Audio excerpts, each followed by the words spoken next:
Good evening friends. आज हम अपने चैप्टर के हमारी जो वेजिटेशन की टाइप आज हम इसको कवर करने वाले पूरा करेंगे। जैसे कि सबसे पहले माउंटेन फॉरेस्ट के बारे में पढ़ेंगे और मैंग्रोव फॉरेस्ट, दो प्रकार के फॉरेस्ट हैं जो आज हम इनके बारे में पढ़ने वाले हैं। सबसे पहले माउंटेन फॉरेस्ट के बारे में बात करेंगे। In mountainous areas the decrease in the temperature with the increasing altitude leads to the corresponding changes in the natural vegetation. As such, there is a succession of the natural vegetation belt in the same order as we see from the tropical to the tundra regions.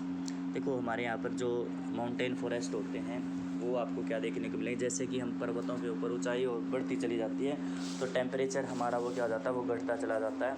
इसी प्रकार से जो वनस्पति के अंदर भी आपको बदलाव होना शुरू हो जाएगा। तो हमारी जो वेजिटेशन है आपको देखने को मिलेगी, ये जो बेल्ट होती है वेजिटेशन की, इसमें क्या है कि हमारा जो उष्णकटिबंधीय ट्रॉपिकल है जो क्षेत्र से ट्रॉपिकल के वृक्ष से लेकर और सबसे ऊपर की तरफ क्या है ये जो टुंड्रा वेजिटेशन होती है वहाँ तक की आपको वेजिटेशन आपको देखने को मिलेगी। भाई हम स्टार्ट करते हैं कि जो wet temperate type of forest होते हैं वो आपको पाएंगे 1000 से 2000 मीटर की हाइट के ऊपर आपको देखने को मिलेगा। मोस्टली क्या है ये हाइट के अनुसार माना जाता है। देखो यहाँ पर वृक्ष किस प्रकार का फिर ऊपर की ओर फिर ऊपर की ओर ये जो है चेंजेस हो जाते हैं। ये जैसे जैसे ऊंचाई की तरफ जा रहे हैं तो वो उसके अंदर आपको बदलाव देखने को मिलेगा। अब जैसे 1000 से 2000 मीटर के ऊपर आपको क्या देखने को मिलेंगे, टेम्परेट टाइप के जो है फॉरेस्ट आपको देखने को मिलेंगे। Evergreen broad leaf trees such as oak and chestnut predominant. और यदि हम बात करें यहाँ पर तो ब्रॉड लीफ के जो ट्रीज़ हैं, ओक है या फिर चेस्टनट है, वो आपको यहाँ पर बहुत ज़्यादा देखने को मिलेंगे। Between 1500 to 3000 metre temperate forest containing coniferous trees like pine, deodar, silver fir spruce and cedar and found. उसके बाद दूसरा जैसे 1500 से 3000 मीटर की ओर पर टेम्प्रोस फॉरेस्ट होते हैं जिसके अंदर क्या है कॉनिफोरियस ट्रीज देखने को मिलेंगे, जिसमें लाइक पोन, देवदार, ये आपको वृक्षों के नाम ही आपको मिलेंगे वहाँ पर। These forest cover mostly the southern slope of the Himalayas place having high altitude in southern and north east India. उसके बाद ये आपको सबसे ज़्यादा हमारे जो सदर्न हिस्सा था हमारा हिमालय का नीचे वाला पोर्शन वहाँ पर आपको देखने को मिलेंगे और नॉर्थ ईस्टर्न स्टेट वहाँ पर देखने को मिलेंगे। At higher elevation temperate grass land are common. उसके बाद थोड़ा सा और ऊंचाई पर जाएंगे तो आपको ग्रास लैंड देखने को मिलेंगे। At high altitude generally more than 3600 metre above the sea level temperate forest and grass land give way to the alpine vegetation. और यदि आप 3600 से ज़्यादा ऊंचाई के ऊपर चले जाते हैं मीटर की ऊंचाई से तो वहाँ पर ग्रास लैंड का जो स्थान क्या ले लेती हैं, अल्पाइन वेजिटेशन ले लेती है, जिसमें सिल्वर, फिर जंपर, पाइन्स, ये जो है आपके कॉमन ट्रीज आपको देखने को मिलेंगे। They get progressively stunted as they approach to the snow lines. और उसके बाद क्या है कि भी ये प्रोग्रेसली क्या बढ़ते चले जाते हैं स्नो लाइन तक। स्नो लाइन का मतलब क्या होता है कि एक ऐसा एरिया होता है जिसमें क्या है कि भी जो टेम्परेचर होता है वो हमेशा क्या होता है, वो 0 डिग्री से हमेशा नीचे ही रहता है। Ultimately through shrubs they merge into alpine grassland, these are used extensively for grazing by nomadic tribes. और उसके बाद है जो ये वेजिटेशन है सबसे ऊपर वाली, जब हम बात करें ये जो वेजिटेशन है सारी की सारी, इसका जो उपयोग करते हैं जो नोमैडिक हार्डर्स होते हैं, यानी कि वो चलवासी चरवाहे होते हैं, वो इसका उपयोग करते हैं।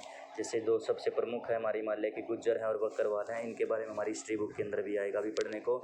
इस प्रकार से वो क्या मौसम में चेंज होने के बाद जो चेंज होता है हमारा सर्दी और गर्मी का, वो ऊपर या नीचे की ओर शिफ्ट होते हैं। As higher altitude mosses and lichens from the part of the tundra vegetation. और काई वगैरह लीचन जो आपको देखने को मिला है, ये एक और प्रमुख वेजिटेशन आपको देखने को मिलेगी। The common animals found in this forest are Kashmiri stags, poultry deer, wild sheeps, jack rabbits, Tibetan antelope, yak, snow leopard, squirrels. तो इसमें कोई बताने वाली आवश्यकता नहीं। यदि आपको कुछ नहीं आता तो किसी का कोई भी नाम नहीं याद है तो आप इसको डिक्शनरी में सर्च करके आप देख सकते हैं कौन सा एनिमल आपको देखने को मिलेगा। और सबसे लास्ट में मैंग्रोव फॉरेस्ट है। The mangrove tidal forest are found in the areas of the coastal influenced by the tides. अब आपने ध्यान रखना मैंग्रोव फॉरेस्ट पाए जाते हैं आपके सैलिन वाटर में, जहाँ पर आपका क्या है जो नमकीन पानी मिलेगा आपको वहाँ पर देखने को मिलेगा। तो ये क्या होते हैं, टाइड्स जहाँ पर आते रहते हैं वहाँ पर आपको देखने को मिलेंगे। Mud and the silt get accumulate in the such coastal. जो कीचड़ वगैरह होता है या सिल्ट होती है वो क्या है तटीय क्षेत्रों के अंदर जमा होने जाती है। Dense mangrove are the common varieties with roots of the plants submerged under the waters. The deltas of the Ganga, Mahanadi, the Krishna, the Godavari, the Kaveri, the covered by the such vegetation.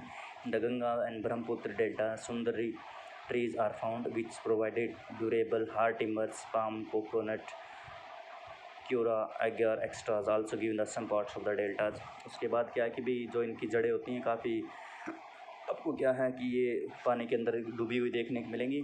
और जो हमारी प्रमुख नदियाँ जैसे गंगा नदी है, हमारी ब्रह्मपुत्र, गंगा ब्रह्मपुत्र तो हम इकट्ठी कह सकते हैं, महानदी है, गोदावरी है, कृष्णा है, कावेरी है, ये अपना जो डेल्टा बना रही है तो उस डेल्टा के ऊपर आपको इस क्षेत्र के अंदर ये वृक्ष देखने को मिलेंगे। अभी जिस प्रकार से गंगा ब्रह्मपुत्र का आपको सभी को पता डेल्टा बनाती है तो वहाँ पर सुंदरी नाम के वृक्ष आपको देखने को मिलेंगे।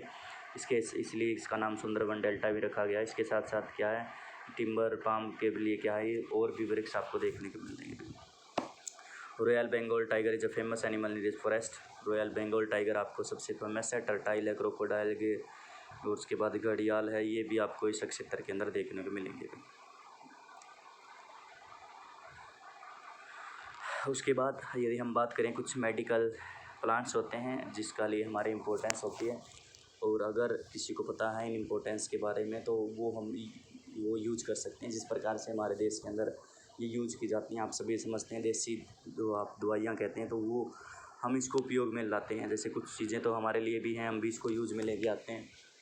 अब यदि हम नॉर्मल तरीके से यदि स्टार्ट करते हैं, सबसे पहले सर्पगंधा बहुत ही फेमस ये माना जाता है कि बहुत ही इम्पोर्टेंट जो वृक्ष आपको देखने को मिल रहा है ये, और आप इसके अंदर से बहुत सारी बीमारियों से इससे निजात पाया जा सकता है।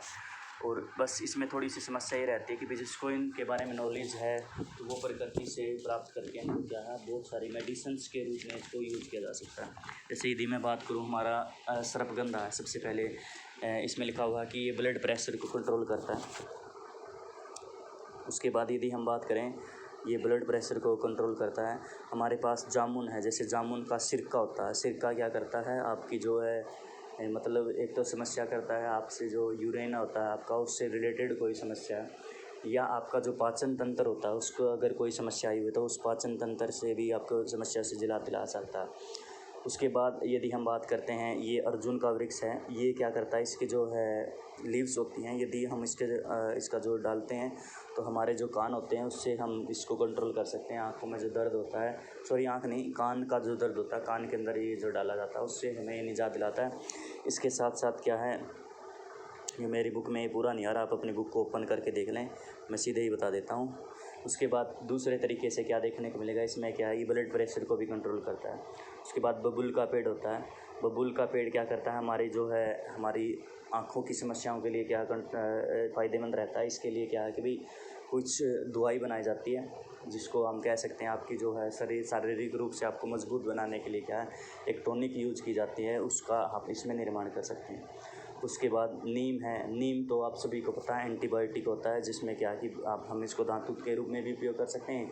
हम इसकी छाल को निकाल कर क्या कुछ इसमें लगा सकते हैं जहाँ पर कोई चोट वगैरह लगी होती है।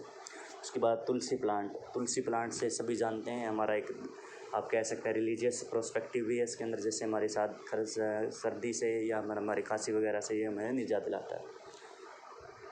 उसके बाद है ये कचनार है, एक और वृक्ष है। उसके बाद ये क्या करता है, हमारा जो अस्थमा होता है उस अस्थमा को कंट्रोल करता है।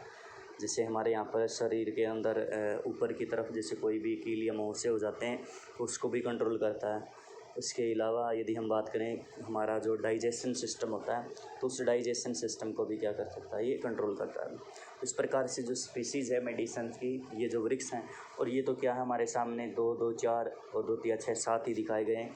तो ऐसा कुछ नहीं कि केवल ये 7 ही हैं, इसके अलावा और भी बहुत सारी हो सकती हैं। मुझे कुछ और शब्द दिखाई दिया इसके अंदर, वो रेड डाटा बुक दिखाई दे रहा है कि भी हमारी जो ये संस्थाएँ होती हैं, ICUN एक संस्था होती है, international union of conservation of nature and natural resources. तो वो क्या करती है, हमारी स्पीसीज़ को डिफ़ाइन करती हैं। इसके बारे में आप अगली क्लास में पढ़ेंगे। जैसे कि कुछ तो पढ़ के भी आए होंगे आप, एंडेंजर स्पीसीज़ के बारे में सुना होगा, एक एक्सटिंक्ट स्पीसीज़ के बारे में सुना होगा। तो 2 स्पीसीज़ आपको ज़रूर याद होंगी, और मेरे ख्याल से आपको साइंस में ज़रूर पढ़ाया जाता है कि भी जो स्पीसीज़ हैं आज के समय में जहाँ पर वो होनी चाहिए थी, लेकिन जहाँ पर वो होती थी अब वहाँ पर गए हैं हम, और वहाँ पर वो स्पीसीज़ आपको दिखाई नहीं दे रही, उनको एक्सटिंक्ट कैटेगरी के अंदर रखा जाता है, विलुप्त की कैटेगरी के अंदर होता है, या फिर हम कहते हैं एंडेंजर स्पीसीज़ की कैटेगरी के अंदर रखा है। तो उनका जो है आंकड़ा हम बात रखते हैं तो उनको एक रेड डाटा लिस्ट बोला जाता है, रेड बुक डाटा बोला जाता है। एक रेड बुक लिस्ट तैयार की जाती है। उसको रेड बुक बोला जाता है। उसके अंदर लिखी जाती है कि भी एंडेंजर स्पीसीज़ हैं या फिर एक्सटिंक्ट स्पीसीज़ हैं।